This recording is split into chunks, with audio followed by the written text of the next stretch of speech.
Since the last video, I got 100 subscribers. Woohoo.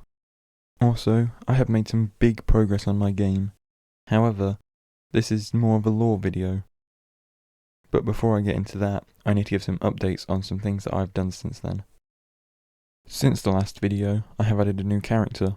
They are more of an aggressive character and are based off one of the mushroom enemies. Here they are.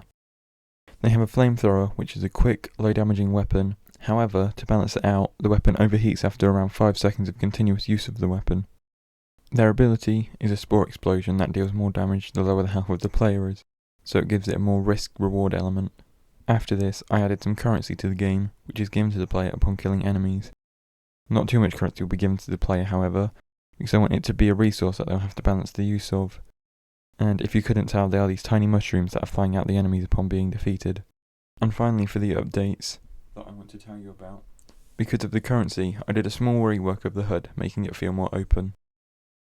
Time to get onto the lore now.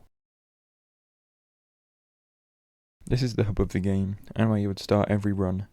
It is a farm village that's been abandoned because of, well, this. It looks very destroyed, and I'm unable to go and check it out further.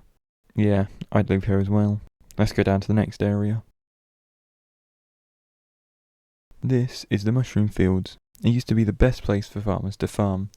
This is because the environment and moisture was perfect for the growth of plants. However, one day the plants started to become alive and sentient, and as the days passed they spread very quickly and were very aggressive, so the farmers had to leave for their own safety. These mushrooms also can take over bodies of different creatures and use them for their growth. This is the rocky swamps, previously inhabited by amphibians that used to live in the caves. The environment around is very rocky and sharp. This makes it a very hostile environment, and nobody from the farm managed to get below this area. And due to the area above, not many people even make it down to this area either. This area has now been infected by the mushroom invasion, and now the inhabitants are all taken over by the mushrooms, creating a new type of enemy called the toadstool. This enemy is very aggressive and very dangerous. These are the blood moss caves, named this way due to the blood-coloured moss on the walls. This is caused by the damp environment with the perfect nutrients in the dirt for them to grow. There is something not quite right going on here though, as the enemies are a bit strange and don't look like they belong within this land. This is because they don't.